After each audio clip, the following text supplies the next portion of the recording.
อืมสบายดีสบายดีทุกคนสบายดีสบายดีพี่น้องอ่าในมื้อนี้ขาน้อยขออ่านพระคัมภีร์ให้พี่น้องฟัง ขาน้อยมีหลายรูปอยู่ในจอทีวีนี่ขาน้อยมักรูปเพราะว่าเวลาอ่านพระคัมภีร์นั้นมีรูปประกอบจึงเข้าใจง่ายเนาะฉะนั้นขาน้อยขออ่านพระคำของพระเจ้าหลังจากนั้นขาน้อยขออธิบายเกี่ยวกับเรื่องรูปนี่เนาะ อ่า ในพระคัมภีร์เอสัญญาบทที่44ข้อที่13หา20เอสัญญาบทที่44ข้อที่13หา20ก็หน่อยจะเริ่มอ่านเลยเนาะข้อที่13บอกว่าสร้างไม้ก็ขีดแทกไม้และซอกกบให้เกี่ยงดีแล้วเอาไม้นั่นเฮ็ดเป็นรูปคนที่มีรูปห่างงามแล้วเอาไปตั้งไว้ในวิหาร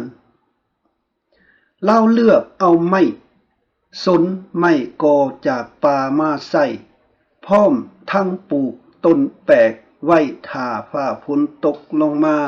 หดมันให้ใหญ่ขึ้นมนุษย์ใส่ต้นไม้นั่นเฮ็ดฟืนแหน่เฮ็ดรูปข้าวหลบแดเอาดังไฟผิงแหน่และอบขนมแหน่อีกส่วนหนึ่ง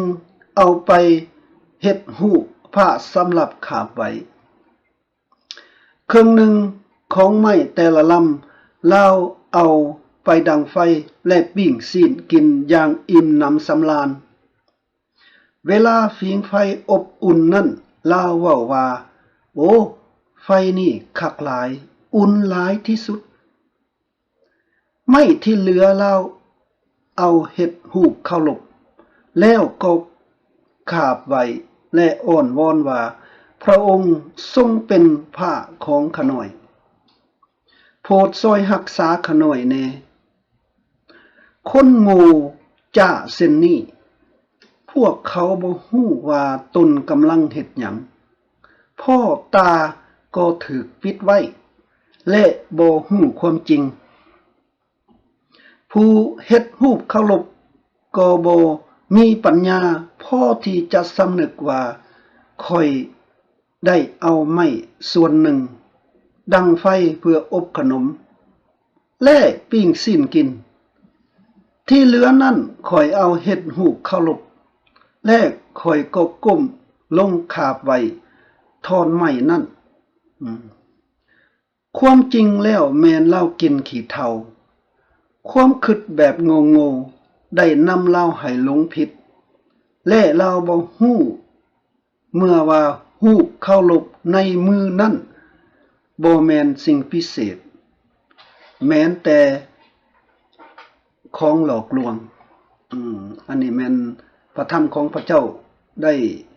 เขียนไว้เนาะอันนี้มันขาน้อยอ่านพระคำของพระเจ้าขาน้อยเจ้าขออธิบายนิดหนึ่งเกี่ยวกับที่ในรูปนี้สิ่งที่พระเจ้าเว้าอันนั้นเนาะพระเจ้าเว้ากับมนุษย์ว่ามนุษย์นั่นได้ใช้กกไม้เฮ็ดฟืนแดเอาไปดังไฟปิ้งปลาปิ้งซีนกินแน่และหลังจากนั้นก็เอาไปดังไฟนึ่งเขาและหลังจากนั้นก็ดังไฟผิงให้มันอบอุ่นเนาะและต่อมากกไม้ต้นเดียวนั่นแหละหลังจากนั้นก็เฮ็ดรูปปั้นรูปคนให้มันงามและหลังจากนั้นก็ทาสีให้มันสวยงามขึ้นเติมและหลังจากนั้นก็ได้ก้มคาบไว้รูปปั้นนั้นบอกว่าพระองค์ทรงเป็นพระคุ้มครองของข้าน้อยโปรดช่วยรักษาข้าน้อยแน่โปรดช่วยให้ข้าน้อยอยู่ดีมีแรงและเวียกงานทำให้เจริญได้เว้านำรูปปั้นนั้นแต่ก่อนนั้นข้าน้อยก็เคยเป็นคือกันข้าน้อยก็ เมื่อ30 ปีผ่านมานั่นขน้อยก็ได้ก้มกราบไหว้รูปปั้นนี้ที่บอกว่าพระองค์ทรงเป็นพระของขน้อยทรงคุ้มครองขน้อยในและในต่อมาพระเจ้าได้ขน้อยได้เสื้อองค์พระผู้เป็นเจ้าพระเจ้าได้เปิดตาของขน้อยให้เห็นหุงว่าสิ่งเหล่านี้บ่แม่นพระเจ้าของเจ้าขน้อยเลยปะสิ่งเหล่านั้นขน้อยมากขาบไหวองค์พระผู้เป็นเจ้าผู้สร้างโลกสร้างจักรวาลสร้างน้ำทะเลกว้างใหญ่ไพศาล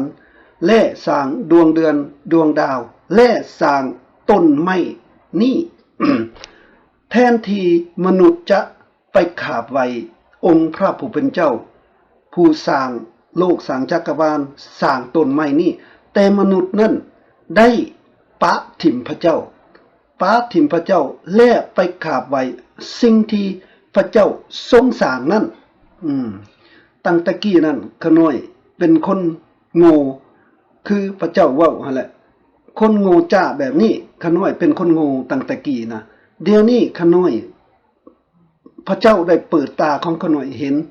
และขน้อยเบิ่งโอ้ขน้อยไปกราบไหว้ต้นไม้ตัวนี้น่ะบ่แม่นของพระแท้สิ่งเหล่านี้มันเป็นสิ่งที่พระเจ้าทรงสร้างมันบ่มีประโยชน์หลังจากนั้นขน้อยเลยไปกราบไหว้องค์พระผู้เป็นเจ้าคือองค์พระเยซูคริสต์เจ้าหวังว่าพระเจ้านั้นได้เปิดตาให้พี่น้องเห็นหุงเพื่อพี่น้องจะปะถิ่มสิ่งเหล่านั้นมากราบไหว้องค์พระผู้เป็นเจ้าผู้ที่สร้างโลกเนาะมาเชื่อองค์พระเยซูคริสต์ดีกว่าไปเชื่อสิ่งที่พระเจ้าทรงสร้างไว้มารซาตานนั้นได้ปิดหูบังตาหลายคนคู่มือนี้บ่เห็นหุงไปกราบไหว้สิ่งที่พระเจ้าทรงสร้างแทนที่จะกราบไหว้องค์พระผู้เป็นเจ้าเนาะฉะนั้นขอให้พระเจ้าเปิดจิตเปิดตาให้พี่น้องเห็นหุงเพื่อพี่น้องจะกลับมากราบไหว้องค์พระเยซูคริสต์เจ้าผู้ทรงเป็นพระเจ้าขน้อยขอฝากไว้เท่านี้เนาะขอให้พระเจ้าอวยพรพี่น้องบ๊ายบาย